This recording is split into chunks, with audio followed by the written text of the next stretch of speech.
Vitor Júnior não me lembra, tá vendo? Aí eu tenho que lembrar sozinho, tá vendo? Desculpa, Então, preciso gravar agora, tá? vou fingir que nada aconteceu, eu vou limpar o tabuleiro de novo, tá? Tá. Pronto, tá, já tá gravando, né? Tá gravando. Pronto.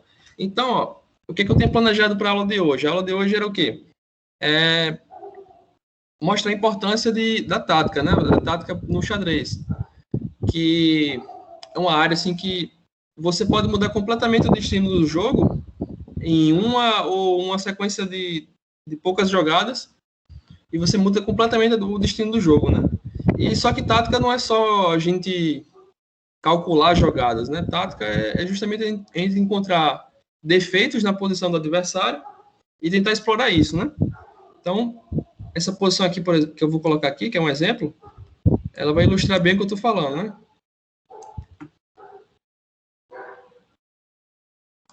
Então, ó, essa posição aqui, se fosse a vez das pretas, a gente teria um final de torre versus cavalo, né? Torre versus cavalo.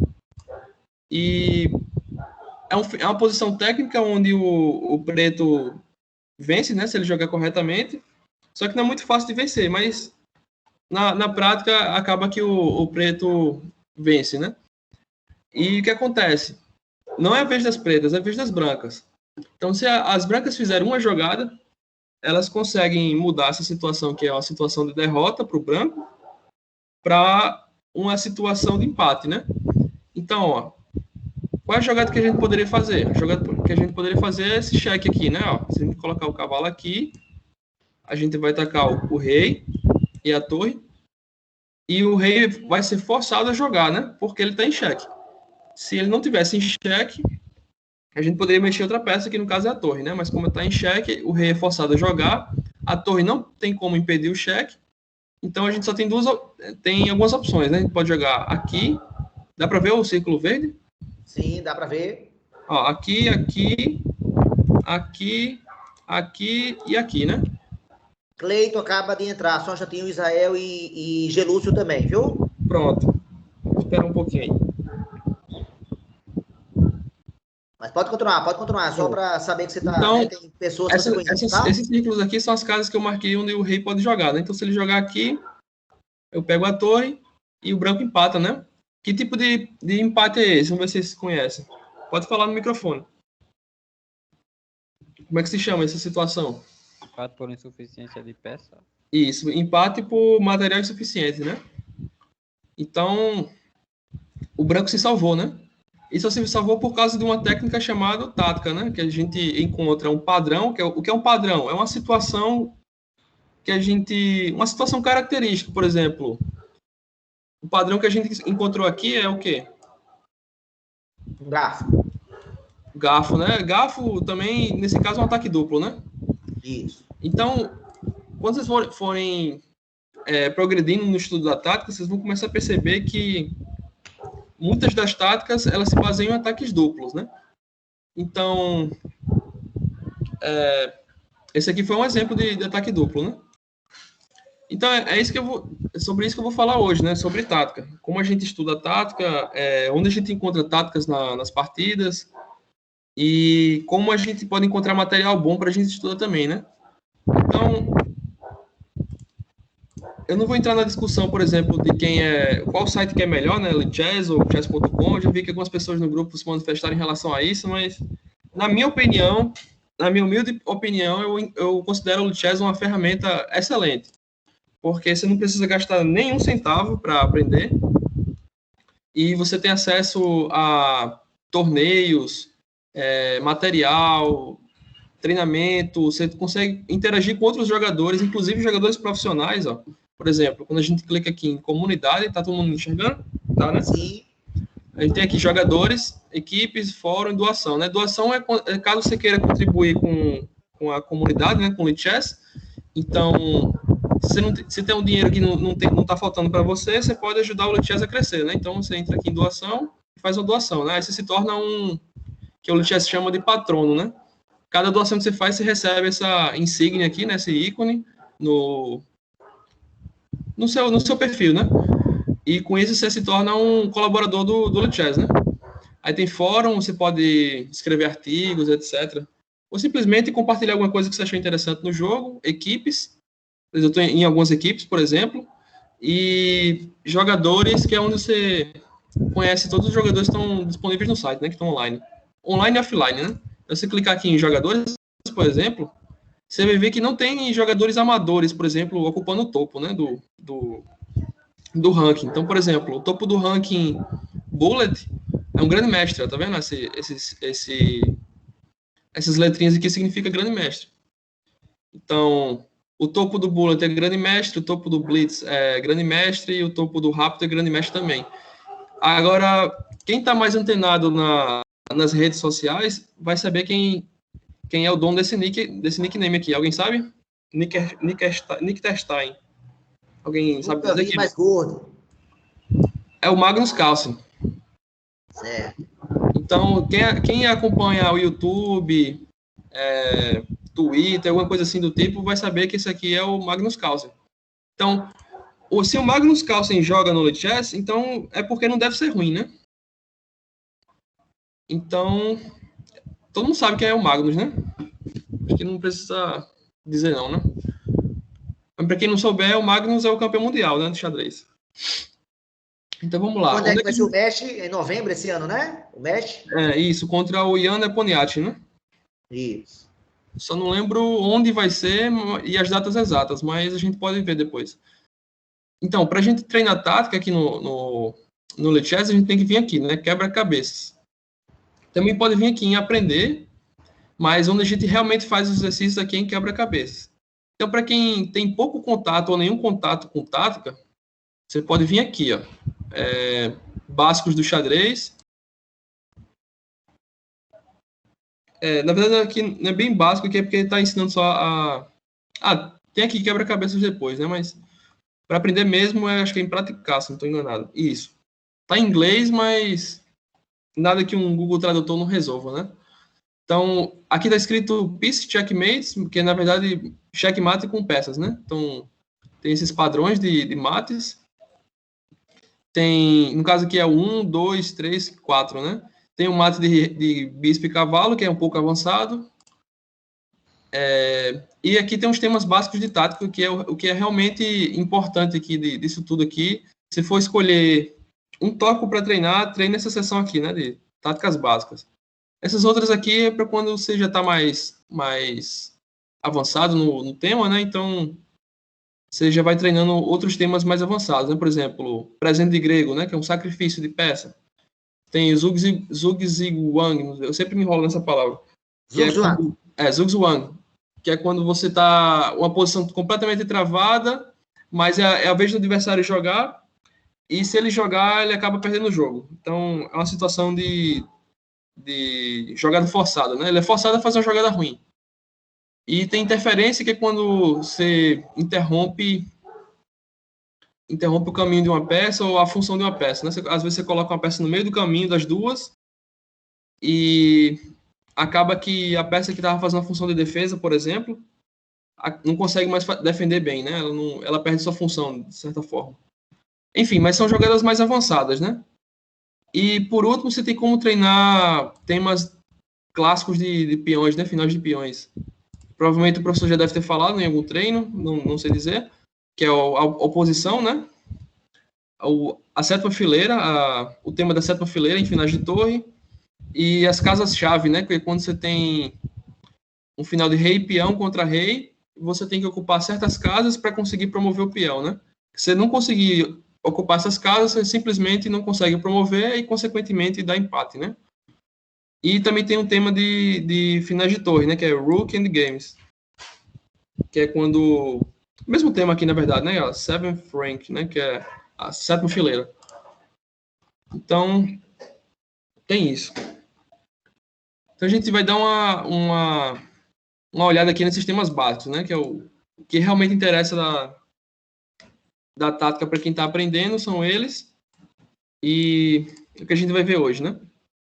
Então, quem sabe um pouquinho de inglês provavelmente vai lembrar o que significa DPIN. Alguém sabe o que significa DPIN? Se não souber, tem uma dica aqui, né? É só olhar para o bonequinho. O bonequinho tem um item aqui, um acessório no meio da barriga dele?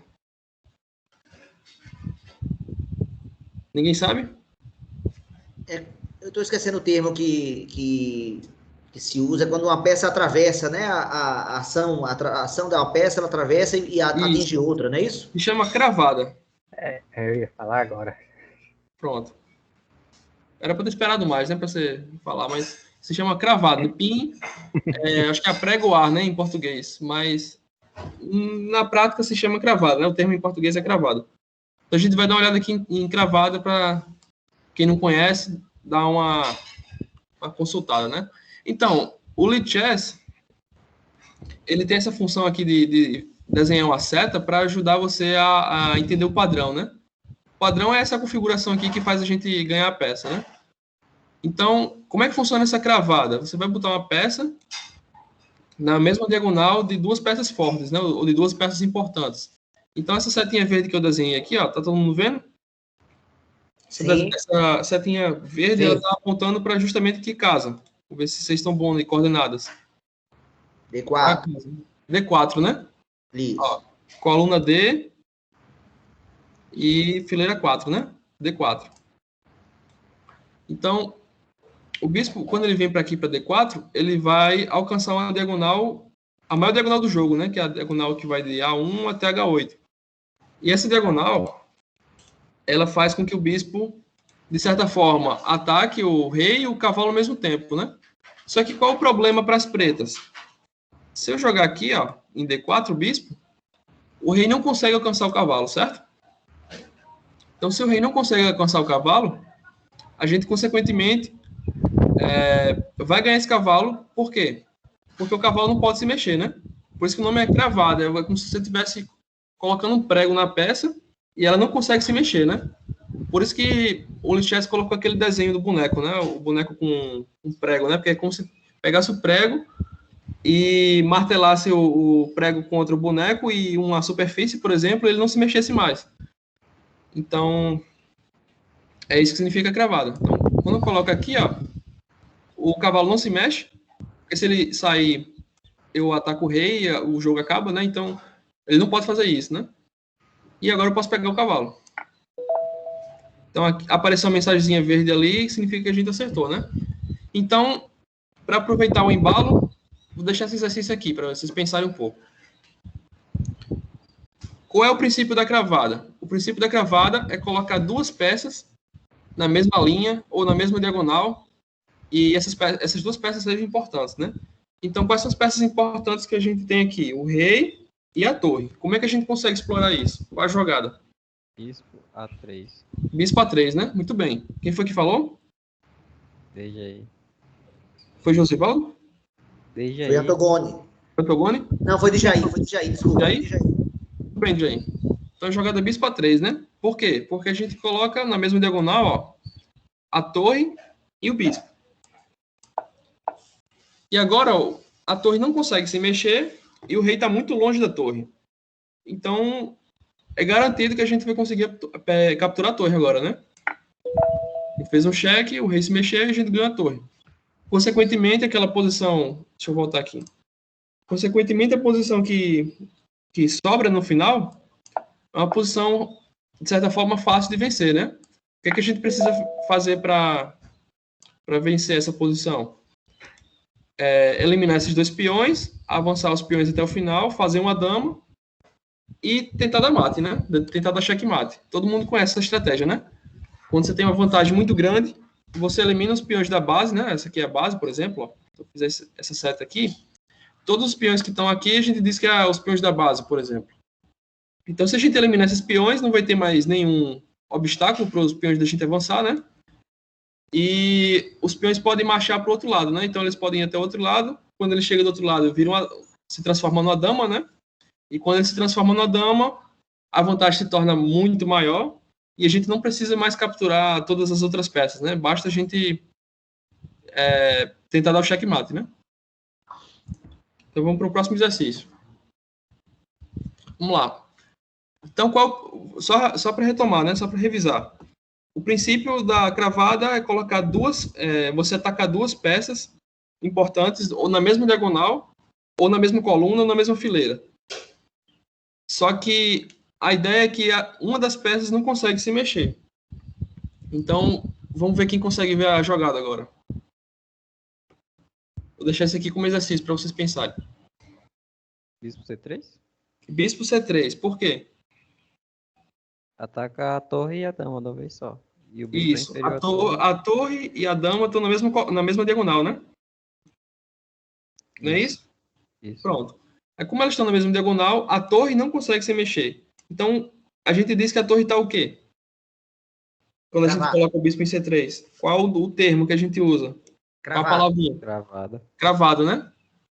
Então, a gente diz que a torre está cravada. Então, esse tema aqui é muito importante. Ele aparece bastante mesmo. Assim, eu diria que entre o ataque duplo e a cravada, os dois aparecem na mesma proporção. Eu não sei se estatisticamente isso procede, né? Mas aparece muito. Confia em mim, aparece bastante. Então, se você realmente dominar esse tema, você já tem... você já avança bastante, a menos que você já seja um jogador avançado, né? Que já conhece o tema. Mas, caso você não conheça e dominar o tema, você já dá um salto grande de nível em tática, né? No xadrez. Então, vamos lá. Bispo C3. A torre não se mexe e a gente poder capturar a torre, né? Que ele passou o lance, né? Mas a gente poder pegar a torre. Certo, e agora? Qual a jogada que a gente faz? Essa vai ter menos F4. dicas pra gente... Qual? F4. Qual peça? F4? Peão. Peão F4, isso. Aqui, né? Aí o rei estava cravado, ele teve que sair da cravada, né? A gente chama isso aqui de cravada, né? Então o rei teve que sair da cravada e agora eu posso capturar o cavalo, né? Pronto. Agora os exercícios estão aumentando a dificuldade, né? Então, mas como vocês já entenderam o tema, né? Talvez vocês consigam fazer esse. Bispo toma F6, né? Isso. Bispo toma F6. Quem falou? Cleiton? Foi Cleiton, né? Foi eu. Pronto. Bispo F6. Por que, Cleiton? Porque o peão de G tá cravado. Isso. E quem tá cravando o peão? A dama. Isso. Então, para quem não conseguiu enxergar, tem uma cravada aqui, né? Ó, da seta. Estão vendo a seta? Então, né?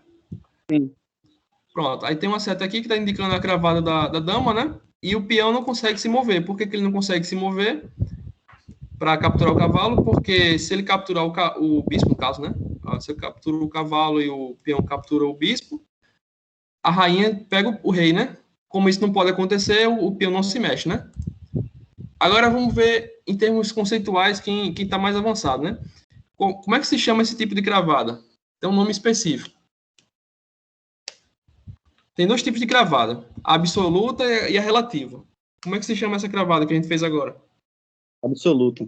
É a absoluta, né? A absoluta é quando a gente não consegue mexer de jeito nenhum. E a relativa é quando a gente pode mexer, mas tem perda material, né? A gente perde uma peça. Por exemplo, essa aqui era uma cravada absoluta, né? E essa aqui era uma cravada relativa, né? Ó, quando você faz isso aqui, né? É uma cravada relativa. Então o bispo capturou o peão. E além disso, ele estava ameaçando o mate, né? O bispo ajuda a dama a ameaçar mate, o checkmate em G7, né? Então quando a gente captura aqui, ele avança o peão para a gente não conseguir mais dar checkmate. Então é isso. Depois que vocês fazem vários exercícios, por exemplo, fazem 20, 30 por tema, por exemplo, faz 20 exercícios de cravada, 30 exercícios de cravada, vai ficar tão natural que quando aparecer numa partida de verdade, a chance de você conseguir encontrar isso na sua partida é muito grande. Então, isso ajuda bastante para quem está jogando, principalmente Blitz, né? Porque são partidas mais rápidas. Ajuda bastante porque quando você consegue enxergar esse tema rápido, sem precisar fazer muito esforço, você economiza muito cálculo. E economiza também várias derrotas, né? Porque às vezes você faz uma jogada ruim e o oponente se aproveita porque viu uma cravada e você praticamente perde automático, né? Enquanto quando você consegue ver o adversário fazendo um erro desse, você praticamente ganha automático, ao contrário, né? Então, se você treinou bastante, 1 hora, quando você jogar uma partida, vai aparecer esse tema, e quando aparecer esse tema, você simplesmente não vai fazer muito esforço para poder encontrar, né? Então, vamos lá. O exercício agora já aumentou um pouquinho o nível, né? Então, qual a jogada que a gente tem que fazer? Já está um pouquinho mais difícil que o outro, né? Esse aqui. É torre de 2? Torre D2, por quê? Porque o rei vai ter que sair e vai ficar 2 ataques no cavalo aí. Torre Um ataque. cheque aqui, no caso, tá falando? Torre D2? Não acho que não, sei lá. A torre D2 o rei afasta, né? Se não tem nenhum ganho, né? Eu acho que seria o cavalo toma G5. G5. Cavalo toma G5. Você já conhece esse sistema, né, Cleiton? Não, assim, eu pratico muito, né? Vamos dar oportunidade para quem não conhece ainda. E aí, se ele tomar da torre que tá em G, o cavalo, aí você Eu toma... vou fazer logo a jogada porque você já falou, né? Mas vou deixar o próximo para a galera pensar. Tá bom. Pronto. Esse daqui, pessoal. Conseguem ver as cravadas?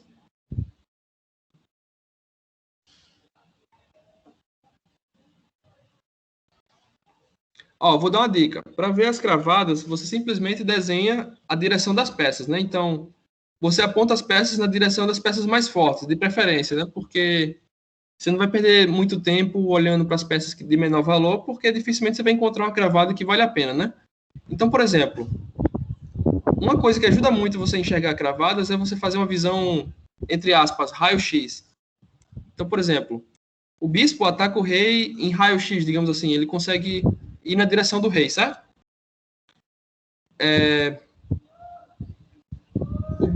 Esse bispo aqui consegue ir até aqui, né? E a dama consegue ir até aqui. Então, vou apagar essa linha aqui, né? Que essa linha aqui não está ajudando muito. Vou deixar só essa desse bispo. Vocês concordam que tem uma cravada interessante aqui? Dama toma. Se não concordar, G6. não tem problema. É dama tomando G6? G6. Aqui, Dama toma G6. aqui? Sim, com cheque. Isso. Mas por que isso funciona? Porque o peão está cravado, né? É. Pronto. Então, uma técnica que vai ajudar vocês bastante quando for treinar é justamente fazer esses desenhos, né? Como é que faz esse desenho que eu tô fazendo aqui no Lichess? Aí você pega o botão direito do mouse, ó, pega o botão direito do mouse e clica e arrasta. Aí ele vai desenhar uma seta. Essas setas ajudam, né? Mas se você quiser ser realmente um jogador raiz, você tem que fazer essas setas na cabeça, né?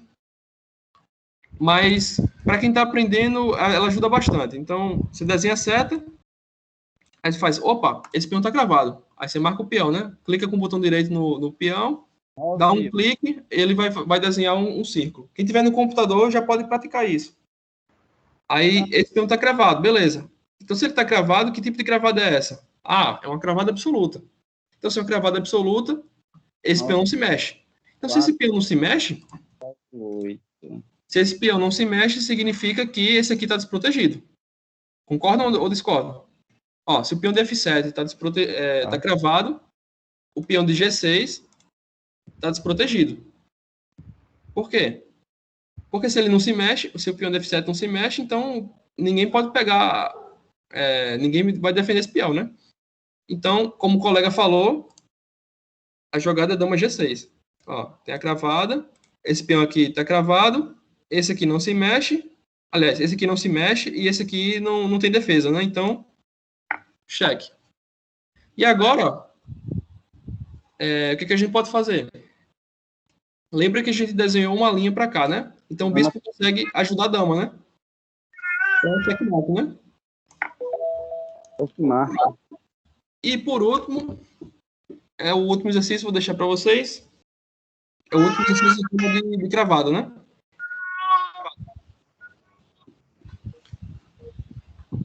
Vamos lá, vamos ver quem vai conseguir acertar esse. Eu já sei. Quem falou?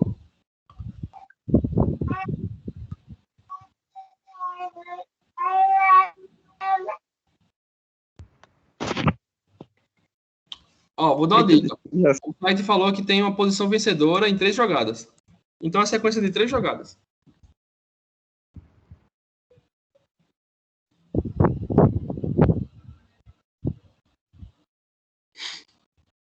Cavalo D2? Não, é o preto que joga. Ah,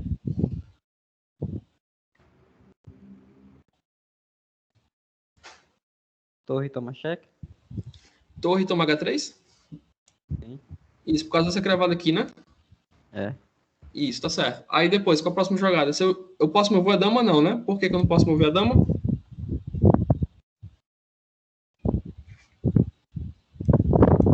Não posso mover a dama porque ela tá cravada, né?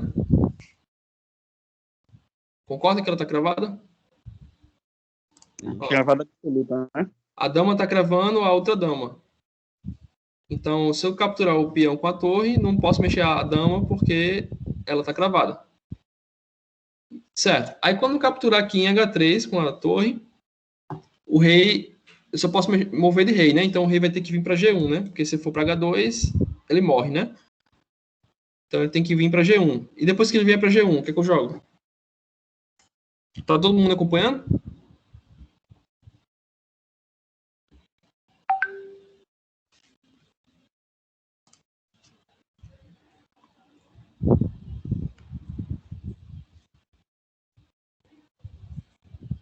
Então, mais um minutinho para a gente pensar.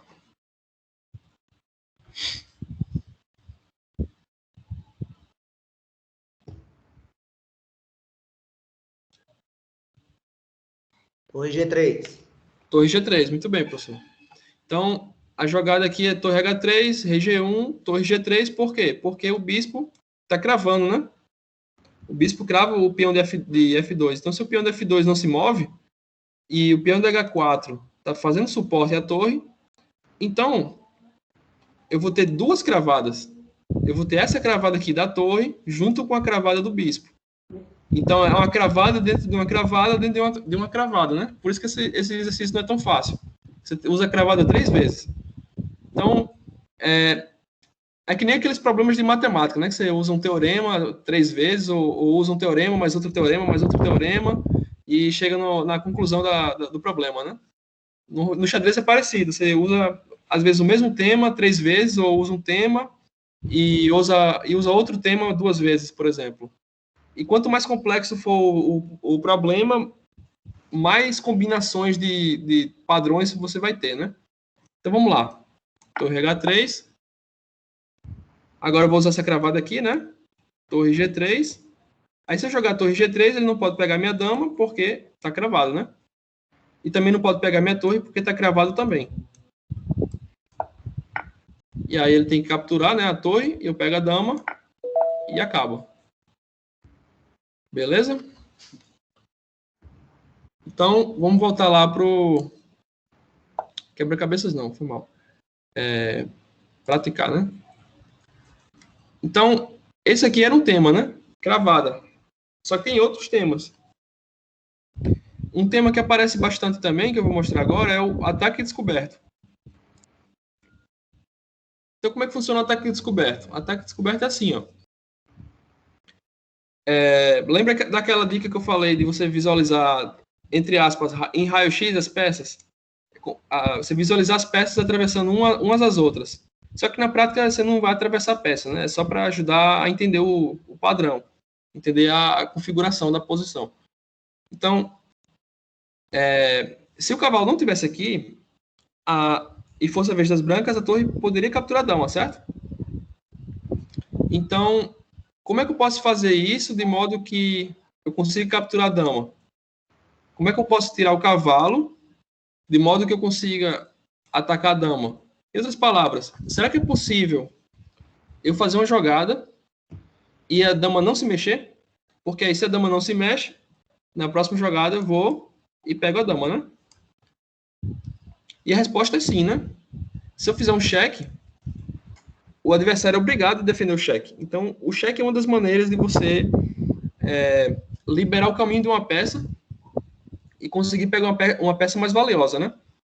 Então, se eu jogo o cavalo aqui em E5, eu dou cheque, ataco o rei tem que se mover e depois eu pego a dama. Aí a posição final vai ser o quê? Eu vou ter um rei, 2 peões e um cavalo, e o adversário vai ter um rei e 2 peões. Então, com essa vantagem, teoricamente, eu seria capaz de vencer, né?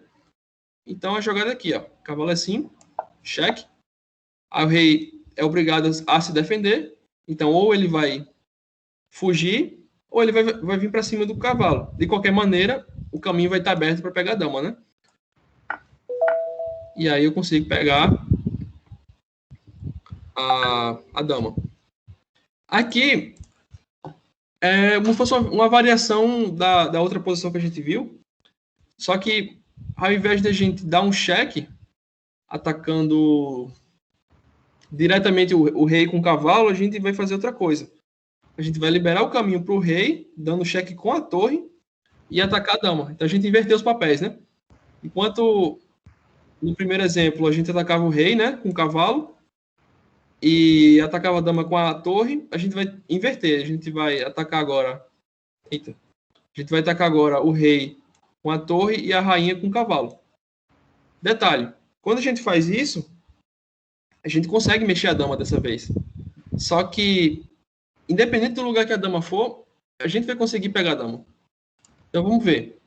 Se eu jogar cavalo G5, não vai dar certo, porque a gente vai estar dando cheque, ou seja, a gente vai estar liberando o caminho da torre, mas a gente não vai estar atacando outra coisa de valor, né? Então, como eu falei lá no começo da aula, os temas de tática, eles se baseiam em fazer duas coisas ao mesmo tempo. Então, se você consegue fazer duas coisas importantes ao mesmo tempo, é muito difícil do seu adversário conseguir defender essas duas coisas. Então, quando eu ataco a rainha e o rei ao mesmo tempo, como é que a gente defende a rainha e o rei ao mesmo tempo? Vocês conseguem perceber como é difícil de defender duas coisas ao mesmo tempo?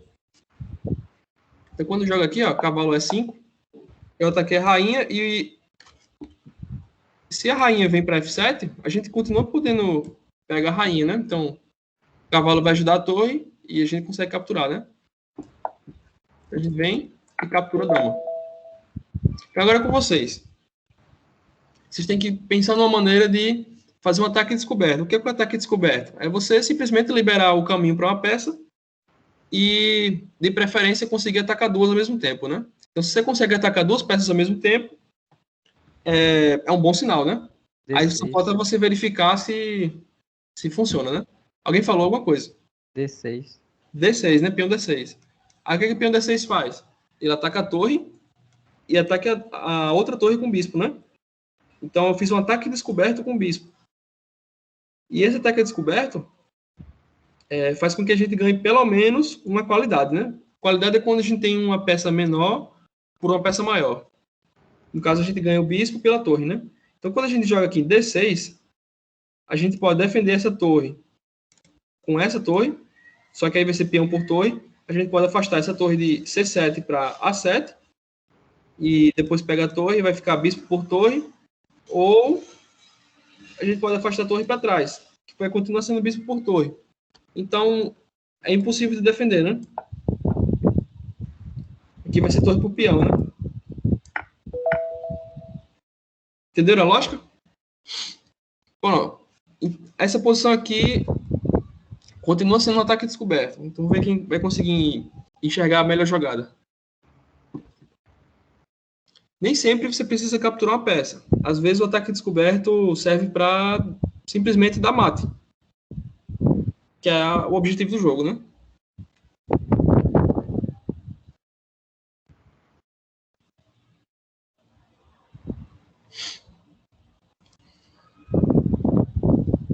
Cavalo C6. Cavalo C6, cheque. Aí rei F7 e cavalo pega a dama, né? É uma possibilidade, mas tem uma jogada melhor ainda. Você consegue ver uma jogada melhor que essa. Essa jogada você ganha a dama, né? Mas tem uma jogada de checkmate. Aí acaba o jogo. Você não precisa ficar esperneando mais 30 jogadas para ganhar a partida, né? Você ganha imediato. Cavalo G6. Cavalo G6, que é um ataque, é um cheque duplo, né? Ó, cheque. Quando você libera o cavalo, você tem cheque com a torre, e quando você vai para G6, você tem cheque com o cavalo. Como você não consegue parar os dois cheques ao mesmo tempo, então você não pode capturar o cavalo, né? Porque se você capturar o cavalo, a torre vai no rei, né? Então não pode. Cavalo G6, certo? Aí esse rei F7, se jogar rei F7, o que acontece? Cavalo toma torre. Cavalo toma torre e checkmate, né? Porque aí a torre pega todas essas casas da coluna E, e o cavalo tá em H8, não tem quem pegue esse cavalo, né? E ele continua atacando o rei, né? Todo mundo entendeu? Se não entendeu, eu posso repetir. Pode ir, né? Pode. Cavalo G6. E agora cavalo H8 checkmate, né? Pronto, agora é com vocês.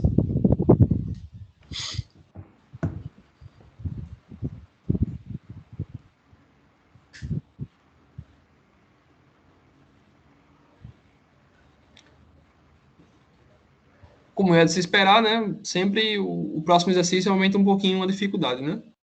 Mas a lógica é essa, né? Quanto mais difícil, mais você vai evoluindo, né? Mais você entende o tema. Deixa 3 minutinhos aqui nesse exercício.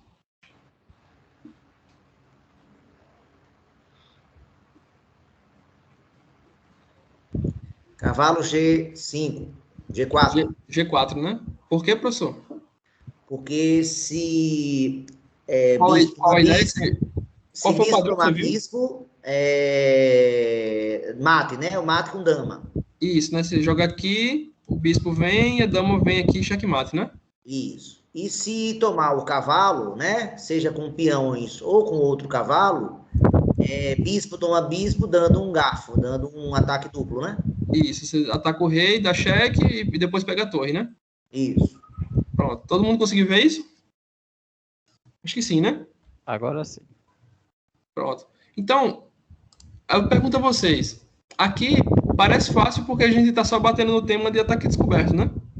Mas eu pergunto a vocês, numa partida de verdade, vocês conseguiriam ver uma posição dessa? Eu acho difícil, Israel, porque Não. o interessante dessa posição é que você dá um ataque descoberto, mas ameaça mate ao mesmo tempo. Quando eu bati o olho, eu não tinha visto essa jogada, mas como eu sabia que era uma jogada de ataque descoberto, aí eu consegui ver, né, o tema. Mas, assim, numa partida real, pode aparecer qualquer tema. Então, como a gente só viu 2 temas, a princípio, quem nunca viu tática na vida estaria capacitado para ver cravada e ataque descoberto, né? Então, a ideia é essa. Quanto mais temas você conhece na vida real, aliás, quanto mais temas você conhece treinando, maior a tua chance de encontrar um na vida real, né? Só que na vida real vai aparecer tudo misturado. Então, você tem que estar bem preparado para conseguir ver isso na vida real. Porque não vai estar lá uma pessoa dizendo assim, ei, tem um ataque descoberto aí, é só você procurar que você vai achar. Teu adversário não vai dizer isso, né? Então, a ideia do treinamento é essa. Depois que você conhecer todos os temas, você vai misturando, né? Daqui a pouco eu vou mostrar como faz isso. Já é uma dúvida. Oi. Como é que a gente faz para melhorar desses temas no meio de uma partida? Como é que faz o quê? Melhorar a visualização desses temas em uma partida. Porque, assim, você vai jogando, aí usando os princípios básicos lá de abertura, desenvolvendo as peças. E tem um tema e você nem sequer percebeu aquele tema. Como é que você se prepara para fazer um tema surgir assim? Tem como você fazer isso? Então, isso é baseado na sua experiência de resolver exercícios, né? De tanto resolver exercício, por exemplo, você sabe que como começa um tema de ataque descoberto, por exemplo, quando você vê que tem uma peça solta na mesma diagonal, você suspeita que se você tirar o cavalo, você vai conseguir pegar o bispo. Não, o bispo está desprotegido, certo? Então, quando você olha para o bispo, era justamente isso que eu queria chegar na aula de hoje. Não é só simplesmente calcular lance por lance, é você conseguir perceber padrões que se repetem. Então, que tipo de coisa acontece para você conseguir suspeitar que tem um ataque descoberto aqui? É você ver que o bispo está desprotegido e tem um bispo na mesma diagonal que o outro bispo, né? Esse aqui já é um motivo para você suspeitar. E o outro motivo é que essas diagonais estão muito abertas, né? Diagonais muito abertas costuma dar oportunidades para rainhas e bispos atacarem, né? Então isso aqui é uma falha, ó. Deixa eu tirar aqui, ó. Tem muita seta já, né? Posso fazer um comentário aí para responder a pergunta de Cleiton? Pode sim. Cleiton, uma pergunta que eu acho que é muito boa de você fazer sempre é: quais são as peças do adversário que estão sem defesa? Isso, exatamente. Essa pergunta é crucial. Quais são as peças não defendidas? Mesma coisa com as suas, né? Quais são as minhas peças que não estão defendidas? Esses costumam ser os pontos de início de um plano. Né? Um plano Isso. pode começar a partir... O ataque ou o ganho de peça não é imediato, pode vir aqui daqui a 4, 5, 6 jogadas. Né? Então, nessa posição, por exemplo, eu vejo 2 bispos aí não defendidos. Tá certo? Entendi, Então, professor. esses 2 bispos, eu pensaria, esses 2 bispos brancos, né? Eu pensaria em trabalhar. E tem outro tema aí que me chama a atenção, Cleiton, é que aí os peões brancos estão em casas brancas e eu tenho uma dama que está ocupando as diagonais, a diagonal preta. Isso costuma ser fonte de ataques muito fortes. Né? Se eu colocasse um bispo também nessa diagonal, seria muito bom. Seria um típico, um modelo. Israel usou muito essa palavra que o Lichess tem, modelo, né? Pattern, né? É um modelo muito comum. E no caso aqui não foi com um bispo, né? Foi com a ajuda do cavalo, né? Mas reforça o ataque da dama sobre essa diagonal que está fraca, né? Essa diagonal de casas pretas, as brancas deixaram fracas. Então é mais uma coisa a ser explorada. Eu vou fazer até uma analogia com a matemática, né? Por exemplo, às vezes tem um problema de geometria e você vê um triângulo retângulo. Então, você bateu o olho lá, tem um triângulo retângulo. O que você suspeita que pode acontecer? Você pode usar o teorema de Pitágoras, né? Muitas vezes tem questões de BMAP que você resolve com o teorema de Pitágoras porque você conseguiu visualizar um triângulo retângulo. Ou você desenhou uma reta e acabou formando um triângulo e aquilo ali ajudou você a resolver o problema. Mesma coisa no xadrez. Se você consegue visualizar um padrão ou um detalhezinho que vai ajudar você a explorar alguma coisa do adversário, muitas vezes você consegue resgatar coisa que você já treinou. Então, você já treinou muita coisa de ataque descoberto. E viu isso aqui, e viu isso aqui também, e viu isso aqui, né? Aliás, aqui e aqui. Será que eu tenho como juntar esses dois temas? E a resposta é sim. Quando eu coloco o cavalo aqui, eu estou ameaçando o mato e estou ameaçando aqui.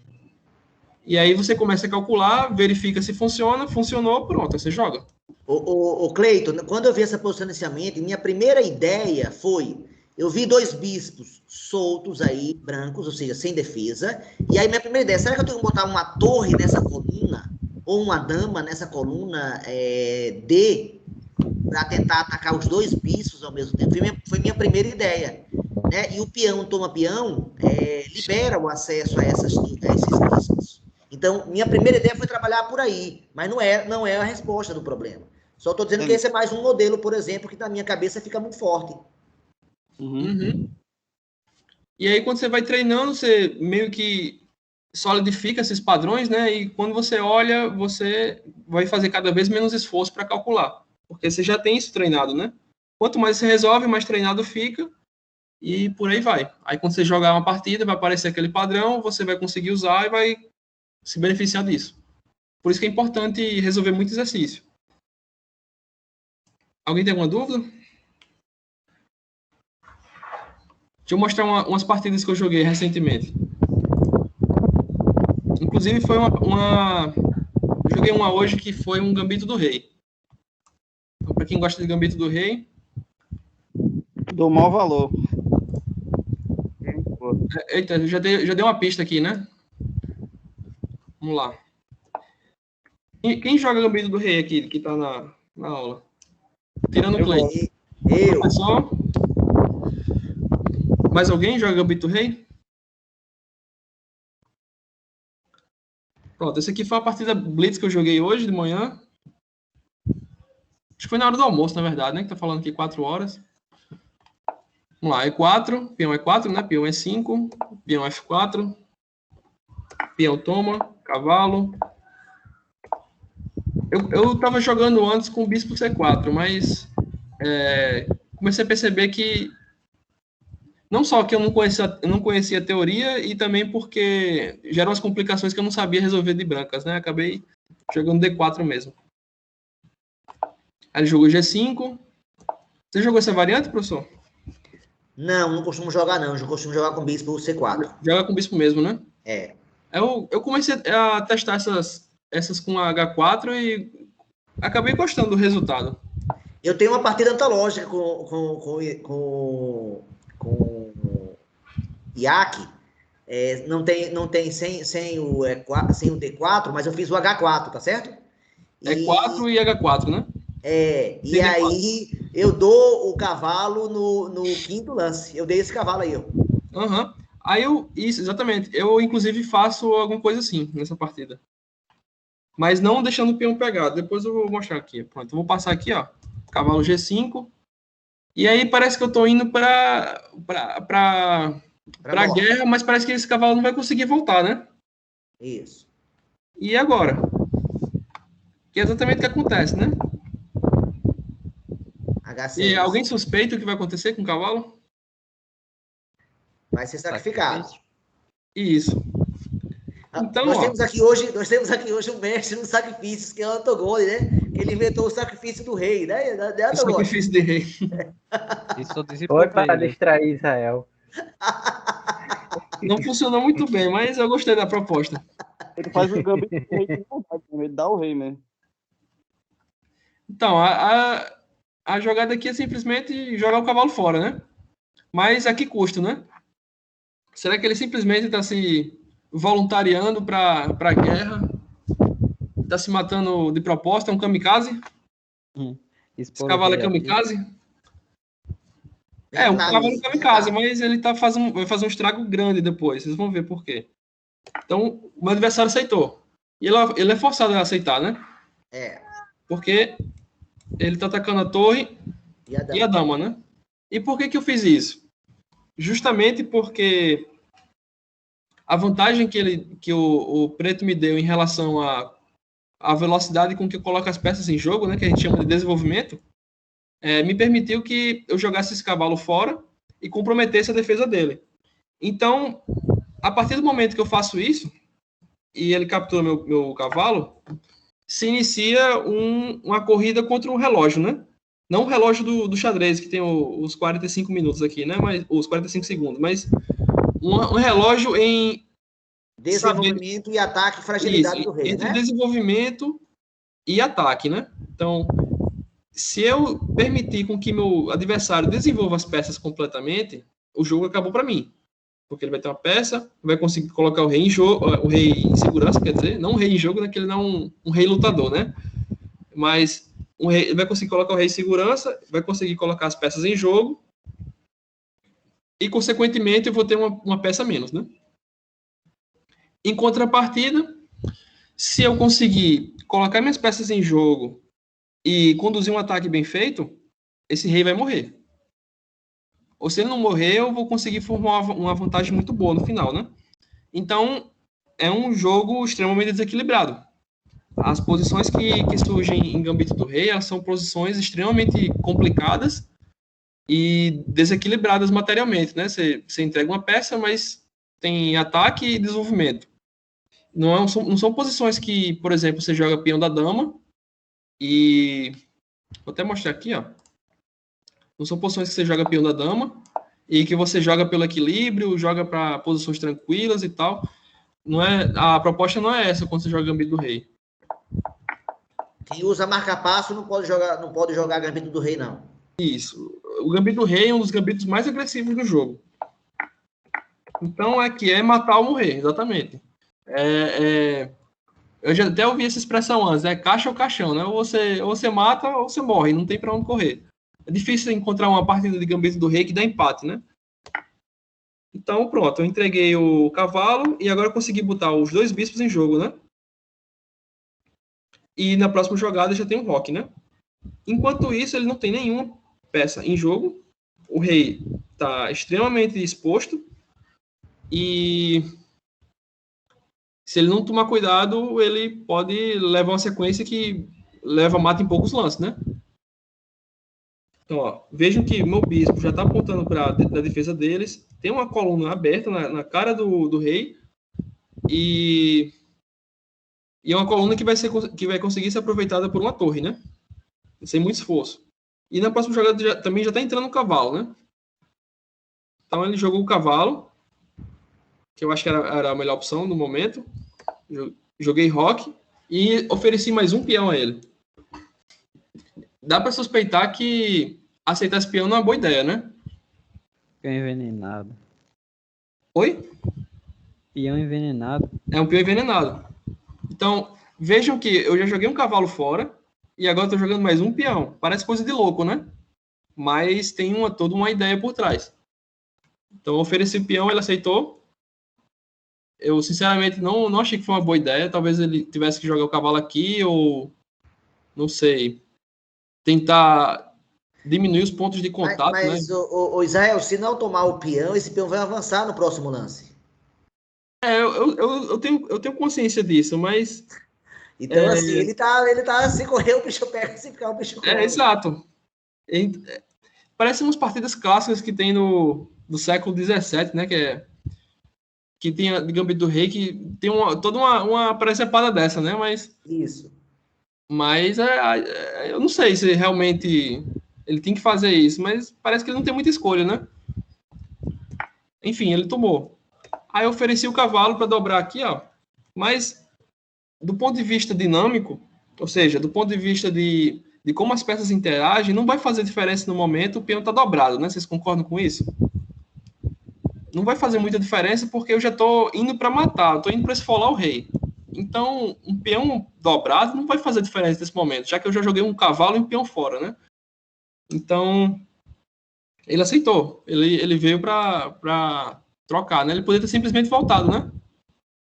E tentar se segurar aqui, segurar as pontas, tentar sobreviver.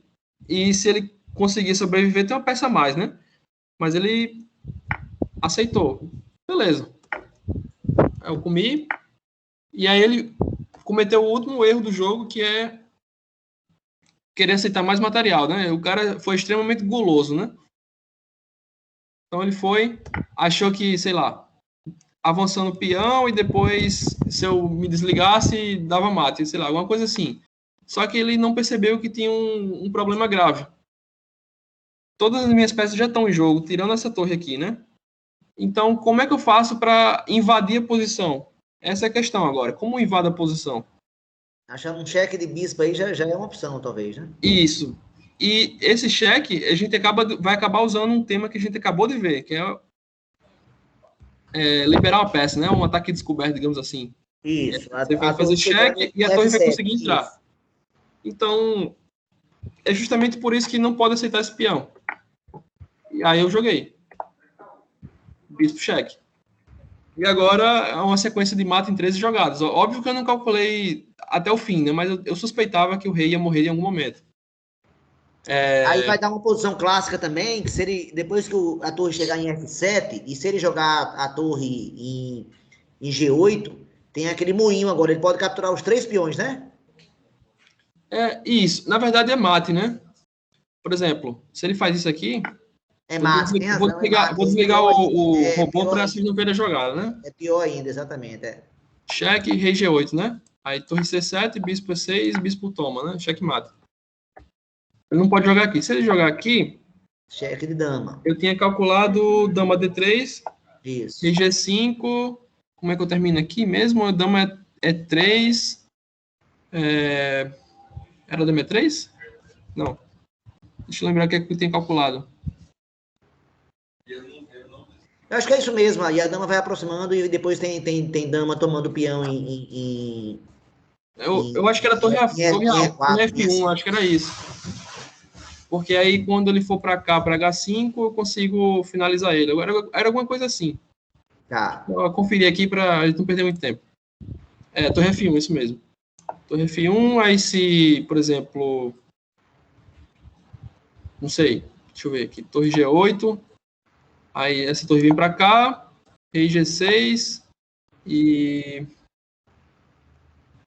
Torre aqui, né? Ele tá falando torre aqui.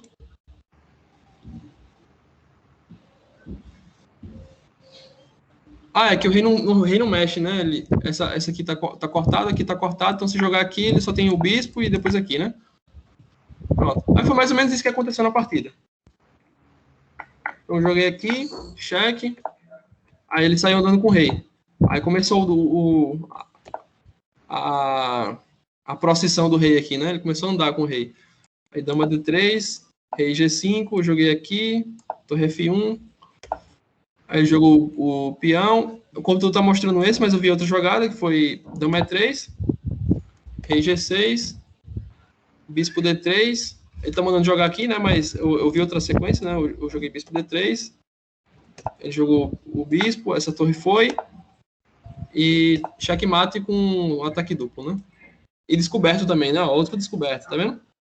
Esse termo de ataque descoberto aparece bastante, principalmente se tem bispo, né, bispo na posição, aí costuma aparecer bastante. Então é isso, pessoal, era isso que eu queria mostrar para vocês, mostrar também que as táticas aparecem em partidas de verdade, não é só coisa escrever no livro, nem em computador. E espero que eu tenha ajudado vocês a abrir um pouquinho a mente para o estudo da tática, né? É isso. Valeu, Israel. Muito obrigado pela sua exposição. Vou certamente te convidar outras vezes para dar treinos. E assim, quanto mais ferramentas, né, você colocar para o pessoal começar a usar, eu acho que é aquele treino que pode ter o efeito duradouro, né? Porque se a galera sair desse treino, né, e começar a usar a ferramenta do chess, vai ter um ganho muito grande, né? Vai ter um ganho muito grande. Então, assim, valeu de montão e certamente irei te chamar em outros momentos, tá certo? Com certeza, foi um prazer. O Vitor Júlio escreveu aqui no chat, né? Obrigado pela aula, muito boa, tá? Foi o comentário de Vitor Júlio. Eu que agradeço. E aí, galera, mais alguém se comunicando? Obrigado aí pela aula, muito boa, de verdade. Aula, gostei. Valeu. Ótima aula, viu? Ótima mesmo. Eu gostei muito da aula. Mas o Lichess tem torneios também, né? Então, quem gosta de jogar torneios, no Lichess tem a oportunidade de jogar torneios com os melhores do mundo. De graça. Completamente gratuito. É uma coisa que não tem na minha época, né? Você tem poucas plataformas assim que para jogar xadrez na internet, e as que tinham para jogar com os melhores tinha que pagar, né? Que era o ICC. Não sei se o professor lembra do ICC. Lembro. E o chess.com ainda estava engatinhando, assim, era muito novo e não mal tinha gente jogando no chess.com. Então, a plataforma que tinha mesmo para jogar com mestre Speed, mestre internacional, era o ICC, e era pago. E a anuidade não era muito... Anuidade não, como é que chama? A licença? Acho que é licença. Para você jogar não era muito barato. Então, o Lichess é completamente gratuito. Eu vou reforçar isso várias vezes, porque você não precisa gastar um centavo para treinar no Lichess. E treinamento em xadrez não é coisa barata. Vocês começarem a pesquisar para se preparar para um torneio ou ter uma aula com um mestre ou um grande mestre, vocês vão ver que é muito caro. E no Lichess você tem não da mesma qualidade, né? Assim, a pessoa tirando diretamente as dúvidas com você, mas você tem acesso a esse tipo de coisa de maneira simplificada, de graça no Lichess.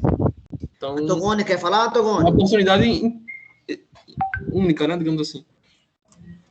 Não, eu queria fazer uma observação naquela parte lá de procurar as fragilidades do adversário, como o senhor falou, Israel falou também, porque acho que como fazia tempo já que eu não estava jogando também, especialmente na partida com o Cleiton, chegava um momento assim que eu ficava sem saber o que fazer no tabuleiro, assim, ficava procurando, o que eu faço agora? Eu procuro um garfo, procuro um cheque descoberto, mas não tem nada disso. Aí essa dica aí, por exemplo, de observar nas peças do adversário o que está desprotegido, tipo assim, observar os pontos fracos. Essa parte aí foi bem importante, que eu estava meio que sem saber o que fazer na hora. E como era pouco tempo, aí pronto, aí foi ruim mesmo. Isso, Tugone. Isso é muito importante, porque às vezes a gente não tem a menor ideia do que fazer na posição, né? E quando a gente começa a observar 1 ou 2, ou até mesmo 3 pontos fracos, e a gente consegue juntar as ideias, Quando a gente junta as ideias, a gente começa a enxergar os padrões. Então a gente começa a enxergar que tem ataques duplos, que tem peça descoberta, que tem peça pendurada, que tem cheque, enfim. Aí a pessoa vai começando a olhar, vai investigando e no final ela consegue juntar tudo. Na maioria das vezes ela consegue juntar todos os temas e encontra a jogada boa. Isso mesmo, e também lembrar de olhar as suas peças, né? Porque o que eu faço muito é só olhar as do adversário, só procurar do adversário, mas não presto atenção nos meus pontos fracos também que tem.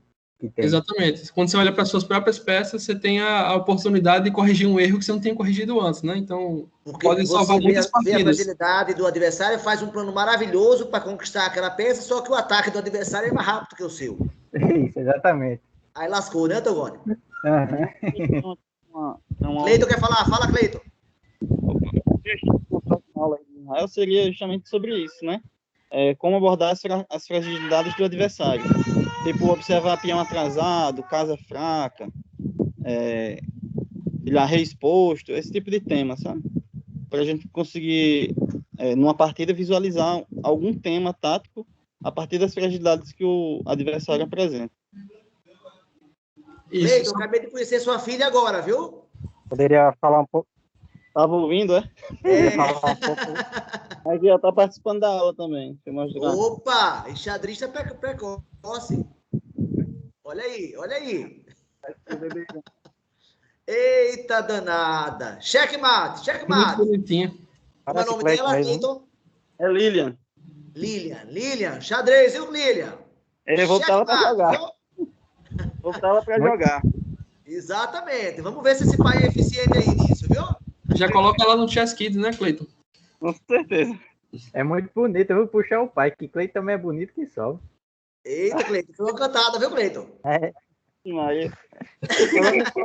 Me apaixono. Até flertando aqui com Cleiton. Só tem pai aqui nesse grupo, eu e Cleiton, né? Eu não tenho planos ainda não para ser pai. Ainda não. Meu filho já me avisou que eu espere mais de 20 anos para ser avô, viu? Mano. O medo de ter filho. Exatamente. Eu queria dar uma palavrinha, professor, se for possível. Fala aí, GG! Ainda dá tempo de falar um pouco? Claro que dá. Pode. E você tem crédito, rapaz? Não, primeiro eu queria parabenizar Israel pelo treino, né? É sempre bom, assim, alguém incentivar os enxadristas a participar, né, de treinamentos online, né, pelas várias plataformas que tem, né. O Chess Tempo também é um bom site que eu uso muito, né. Não sei, eu acho que mais pessoas usam aí, né. O chess.com também. Aí, um treino como esse de tática é bom para melhorar o cálculo, né? A gente sabe que o que define, né, assim, o nível de um grande jogador é o quanto ele calcula, né? Imagina um jogador que calcula 5 lances, 6 lances, né? Outros calculam 2, 3, já é uma grande diferença em uma partida, né? Você conseguir calcular mais do que o seu adversário. E um treinamento de tática é sempre bom, né? Não sei, mais alguém usa o Chess Tempo também, né? Aí. Isso, eu também já usei, né, o Chess Tempo bastante, né? Israel usa menos Chess Tempo, né? Eu ia falar do Chess Tempo, mas acabei que eu foquei mais no Lichess, né? Eu queria aproveitar e entrar em um comentário que você, né, viu lá no grupo que Lucas tem uma posição muito radical em relação ao Lichess, né? Ele não gosta do Lichess e fala muito mal do Lichess. Assim, qualquer opinião radical eu acho muito complicada, né? Porque a gente tem que argumentar ponto a ponto, né? Nesse item, quem é melhor e por quê? Paga, não paga? São muitos os aspectos, né? As funcionalidades do Lichess são muitas. O chess.com também tem muitas funcionalidades. Cada um com suas virtudes, com seus defeitos. E a gente tem que fazer uma discussão menos apaixonada, eu acho, né? E mais com base em argumentos. E Lucas, ele associa as derrotas dele, muitas vezes, à plataforma. O que eu acho uma associação um pouco injusta, né, Gelúcio? No torneio anterior, ele ele faz um lance errado, ele um acha que porque ele toca errado e às vezes o lance sai errado, a culpa é da plataforma. Até Não sei se mas às vezes é muito grande a chance da gente, na hora de manipular o teclado, manipular errado, né? Essa é uma questão de Isso, se acostumar a mexer o mouse, né? Porque às vezes o problema está no seu mouse, não na plataforma. Eu já caí em muito erro por causa disso, porque às vezes eu clicava numa peça e ela podia ir para uma casa, e aí eu clicava em outra que também poderia ir para essa mesma casa, e esquecia qual das duas eu tinha selecionado, assim, dava um branco. Aí eu jogava a peça errada para aquela casa. Aí entregava uma peça de graça. Então, às vezes os erros assim vêm justamente da manipulação da ferramenta. Por isso que eu uso logo as duas, que as duas têm coisas boas. Então, eu uso chess.com e Lichess, que é top. As duas eu acho muito boa. Pronto, eu tenho uma opinião bem parecida com a de Cleiton, tá? Gosto das duas e uso as duas.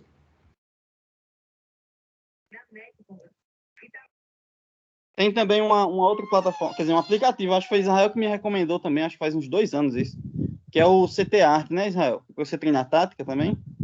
Isso, é um aplicativo russo, se eu não estou enganado. Era muito usado na Rússia para treinar os jovens, né? Os jovens mais promissores, eles usavam esse CT Art. Pessoal, deixa eu fazer um comentário aqui no chat que Vitor Júlio fez, tá? Ele escreveu aqui, falando em treinar, o curso de xadrez vai voltar? Não.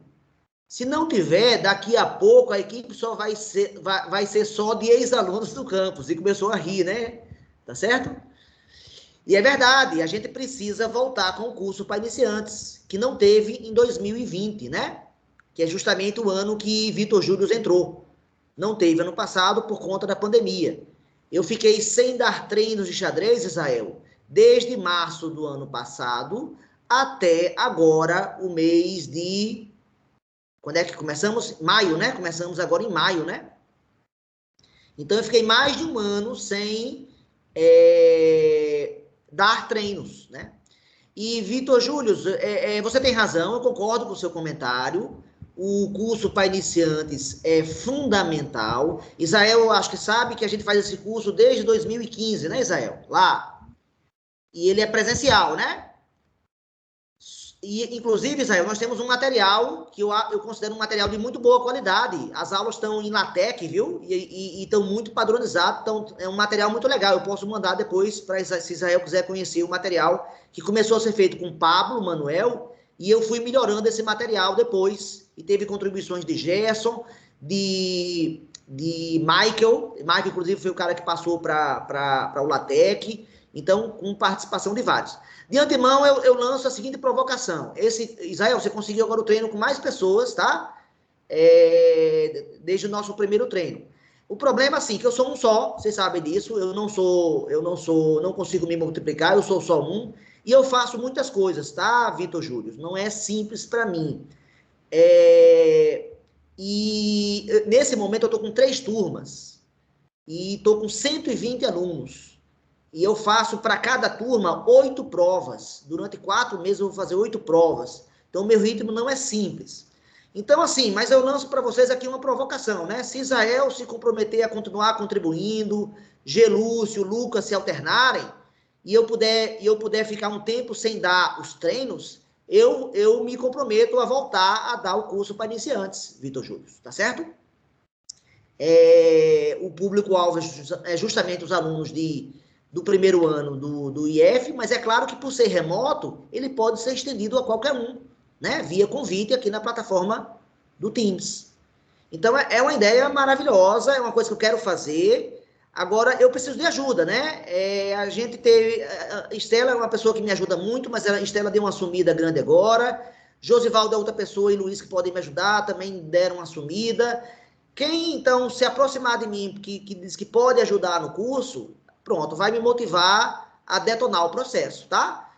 Tem todas as condições de fazer. Inclusive, tem até uma vantagem em relação ao presencial. No presencial, eu tinha que fazer turmas em 2 horários, um pela manhã e outro pela tarde. E no sistema remoto, não. Eu vou fazer um horário na quarta-feira. Na quarta-feira, ninguém do IF tem aula. Então, se eu fizer uma quarta-feira pela manhã, eu posso atender os 2 grupos. Então, não precisa dar nem 2 horários. Basta ser só um turno. Então, desde já conclamo as pessoas aqui presentes a me contactarem para dizer como é que podem ajudar, e se puderem ajudar, se eu não tiver a preocupação, né, de dar treinos aqui do nosso grupo, Vitor Júlio, eu posso, então, iniciar o curso para iniciantes. Mas eu preciso de vocês, né? Ajuda de vocês para continuar a dar fazer essa atividade, tá? Mas valeu pelo comentário, Vitor Júlio, e é esse tipo de lembrança que você teve agora que pode fazer viabilizar o curso retornar, tá? Então, esse interesse aí é muito legal e aí parabéns, Vitor Júlio, pelo seu comentário, tá? E aí, galera? Pode contar comigo aí, professor. GG. O curso, né, para iniciantes estava na metade, né, praticamente, quando deu início a essa pandemia, né, a gente teve que parar. Isso. Mas se for montar uma turma aí de interessados aí em participar desse curso básico, né, Você pode contar ajudar a comigo administrar, aí. né, Gelúcio? Pode contar comigo. Tá, eu vou ver se eu me organizo aí para conseguir voltar. Começar a divulgação, porque né?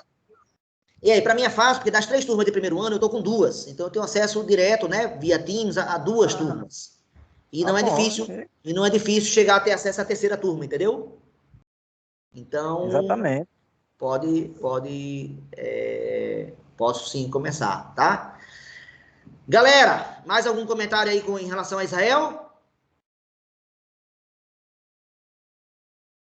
Então, gostaria de agradecer. O treino da próxima sexta-feira, Gelúcio, você pode dar? Claro. Pronto, Sim, então pense no tema aí e coloque no grupo quando você chegar a uma conclusão, tá certo? Israel não pode participar não na sexta-feira, né, Israel? Opa, posso não, professor, tem uma aula do mestrado nesse horário. Você está fazendo qual mestrado, Israel? Estou fazendo mestrado o PPG+, né, que chama, que é o Programa de Pós-Graduação em Matemática Aplicada e Estatística. Entendi. Tá gostando? Sim, era exatamente o que eu estava procurando, né, que é uma pegada mais aplicada, né, da matemática e consiga resolver problemas reais, né, demandas reais sem ser problemas abstratos da matemática, né. E é exatamente isso o perfil do curso. Entendi. Eu não entendi seu comentário, Vitor Júlio. Você falou que é o que tem o PICME aqui. Eu não entendi o seu comentário, porque o PICME ele é organizado pela OBMEP. Sim, mas são as universidades que escolhem o curso, a ênfase. A UFRN escolheu essa ênfase. Entendi. Beleza. Ok, Vitor Júlio, agora ficou claro. Ei, que tá um torneio relâmpago agora. O que vocês acham, pessoal? No Litias dá para organizar, só não lembro como faz, né? Que eu não tenho prática de criar torneios, mas é fácil de criar. Eu sei criar. Vamos lá jogar um torneio agora? Quanto tempo de reflexão? 3-0? O pessoal prefere um pouquinho mais aqui. 5-0? Pode ser, 5-0. E aí, qual o tempo? 5-0. 5-0 ou 3-0. Tanto faz pra mim. Tô rindo os dois mesmo. 5-0. 5-0. O que mais? Fala aí mais opiniões pra gente ver a que tá preponderante aí. 5-0. 5-0. Quanto tempo de duração do torneio? 1 hora? Pode ser. Pronto. Então eu vou encerrar a reunião agora do Teams, tá? E vou abrir agora no Lichess, tá? O torneio e vou mandar o link agora pro grupo de xadrez, viu? Eu não vou desligar ainda não, porque eu ainda vou logo abrir, tá? Israel, parabéns aí pela aula aí, né? Opa, obrigado.